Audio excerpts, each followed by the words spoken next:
ଆଜି ଆମେ ଠେକୁଆ ଓ କଇଁଛଙ୍କ କାହାଣୀ ବିଷୟରେ ଶୁଣିବା। ଗୋଟେ ଠେକୁଆ ବୁଦାମୂଳରେ ବାସ କରୁଥିଲା, ଆଉ ଗୋଟେ କଇଁଛ ପୋଖରୀ କୂଳରେ ଯିବା ଆସିବା କରୁଥିଲା। ଦିନେ ଦୁଇ ଜଣ ଭେଟାଭେଟି ହେଲେ। ପୋଖରୀ କୂଳରେ ଖେଳାଖେଳି ହେଲେ। ଆଉ ଦିନେ ଠେକୁଆ କହିଲା, କଇଁଛ ଭାଇ ଚାଲ ଯିବା ଆମେ ଦୌଡ଼ା ଦୌଡ଼ି ଖେଳିବା। କଇଁଛ କହିଲା, ଠେକୁଆ ଭାଇ ଯିଏ ପ୍ରତିଯୋଗିତାରେ ଫାଷ୍ଟ ହେବ ସେ ହିଁ ପ୍ରାଇଜ୍ ପାଇବ। ଦୁଇ ଜଣ ଦୌଡ଼ିବାରେ ଷ୍ଟାର୍ଟ କଲେ। ଠେକୁଆ ଆଗରେ ଦୌଡ଼ି ଦୌଡ଼ି ପଳେଇଗଲା। କଇଁଛ ଧୀରେ ଧୀରେ ଯାଉଥିଲା। ଠେକୁଆ ପଛକୁ ଅନେଇ ଦେଖିଲା କଇଁଛ ଖୁବ୍ ପଛରେ ପଡ଼ିଛି। ଠେକୁଆ କହିଲା, ମୁଁ ଯାଉଛି ଟିକେ ବିଶ୍ରାମ କରିବି ଗୋଟେ ଗଛ ମୂଳେ, କଇଁଛ ତ ବହୁତ ପଛରେ ଅଛି।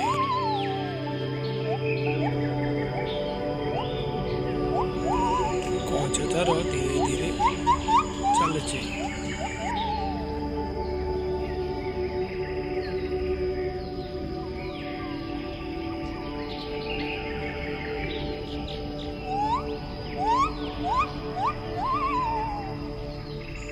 ଗୋଟେ ମାଙ୍କଡ଼ ଗଛ ମୂଳେ ବସିଥିଲା। କଇଁଛ ଭାଇ ଜଲ୍ଦି ପଳେଇ ଆସ। ଠେକୁଆ ଭାଇ ଆମର ଏଠି। ଠେକୁଆ ତାର ଗଛ ମୂଳେ ବିଶ୍ରାମ କଲା। ଓହୋ, ମୋର କି ଶାନ୍ତି। କଇଁଛ ଯାଉ, ମୁଁ ଗୋଟେ ନିଶ୍ୱାସରେ ଏକା। ଠେକୁଆ ତାର ଶୋଇପଡ଼।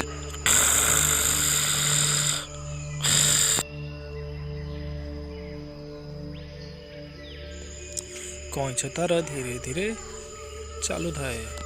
ବଗ ବାଟରେ ଭେଟ ହେଲା। କଇଁଛ ଭାଇ ଜଲ୍ଦି ଯାଅ, ଠେକୁଆ ଭାଇ ଆମର ରେଷ୍ଟ କରୁଛନ୍ତି, ଆହୁରି ଜୋର ଦୌଡ଼ିବେ, ତମେ ଜଲ୍ଦି ଯାଇ ପ୍ରତିଯୋଗିତାରେ ପହଞ୍ଚିଯାଅ।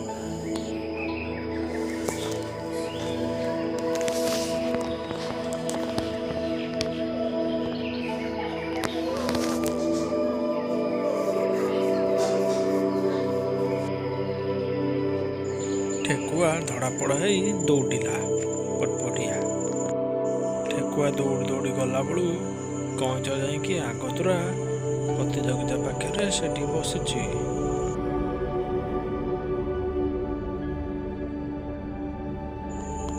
ଠେକୁଆ କଇଁଛକୁ ଦେଖିକି ଠେକୁଆ ମୁଣ୍ଡ ପୁରା ଗୋଲ।